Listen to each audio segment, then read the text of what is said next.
सिंध धरती पंहिंजे हंज में केतिरनि अज़ीम ऐं इंसानियत जी ख़िदमत कंदड़ माण्हुनि खे जनम ॾिनो आहे। उन्हनि अज़ीम शख़्सियतनि मां साईं जीएम सैद जो वेझो साथी मोहम्मद सुमार उर्फ़ काका अलण थेबो बि हिकु हो। काको अलण थेबो सिंध जे क़ौमी तहरीक सां लाॻापियल बेशुमार वर्करनि ऐं समूरे तरह जे मिसकीन माण्हुनि जी दिलि जो ॾढु बणियल हुयो। क़ौमी तहरीक सां वांगियल माण्हुनि खां अलावा काके अलण जे आशिक़नि में मंज़ूराबाद ऐं आस पास जे उहे माण्हू शामिल आहिनि जिन सां काको अलण हर ॾुख सुख में गॾु हूंदो हुयो। माण्हू खेसि रुॻो क़ौमी सियासत जे करे न सुञाणंदा हुआ पर खेसि समाज सेवक तौर बि सुञाणंदा हुआ।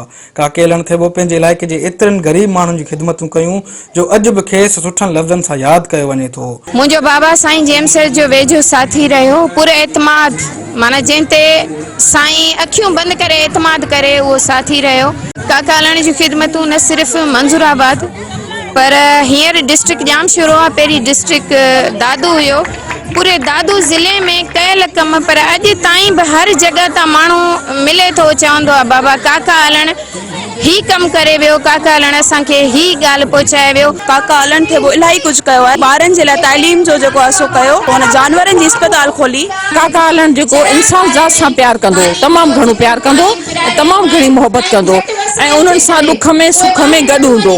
काका अलण जेको आहे त पंहिंजी क़ौम लाइ पंहिंजी धरतीअ लाइ कयो त अहिड़ा माण्हू जेके आहिनि हमेशह पंहिंजे असांजे ज़हननि में असांजे दिलनि में ज़िंदा ई हूंदा आहिनि। बाक़ी हर को हलियो वेंदो, कई मरी विया आहिनि, कई यादि बि कोन्हे माण्हुनि खे, पर ही जेके धरतीअ लाइ जिया आहिनि, पंहिंजी क़ौम लाइ पंहिंजे मारूड़नि लाइ जिन बि पाण पतोड़ियो आहे उन्हनि खे क़ौम यादि कयो आहे, उन्हनि खे कोन विसारियो आहे। मुंहिंजे नाना बाबा जूं त जाम सारियूं अनेक ख़िदमतूं थियल आहिनि पर कुझु आउं तव्हांखे इहो ॿुधाए सघां थी त मुंहिंजे नाना बाबा हिकिड़े चकर साईं जीएम सैद जी फ़ोन आई त तव्हां अचो कराची में कंहिं इजलास लाइ वञिणो आहे। त मुंहिंजा नाना बाबा तयारु थी करे बस स्टॉप ताईं जीअं ई पहुता त उन्हनि खे कंहिं सवाली फ़क़ीर उन्हनि जे साम्हूं आया। उन्हनि खे चयूं त मूं ॾे कुझु बि कोन्हे साईं, मूंखे तव्हां पंहिंजा कपिड़ा ॾियो। ऐं इहो ई सवाल कयईं त साईं जेके तव्हां कपिड़ा पातल आहिनि न मूंखे उहे ई कपिड़ा ॾियो।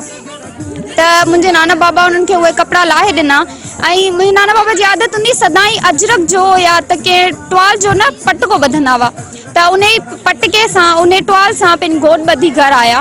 मुंहिंजी नानीअ मां उन्हनि खां सवाल कयो त तव्हां छो को तव्हां सां वाक़ियो थियो आहे, छा तव्हां छो इहे ई कपिड़ा लाहे पिया अचो?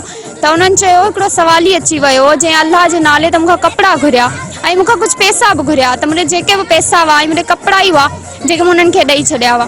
काका अलण जे करे ई मंज़ूराबाद में पाणी आयो, उन खां वधीक ॿियूं बि केतिरियूं अहिड़ियूं ख़िदमतूं आहिनि काका अलण जूं मंज़ूराबाद लाइ जो माण्हू उन्हनि खे हर वक़्तु यादि कंदा आहिनि। काको अलण थेबो सिंध जो उहो किरदारु हो जेको समाज में बिना कंहिं लालच जे मज़लूम माण्हुनि जी ख़िदमतूं कयूं अॼु बि माण्हुनि जी दिलनि में ज़िंदा रहे थो।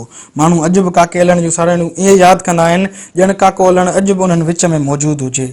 Sabir Umrani, Meran TV news, खाणोट।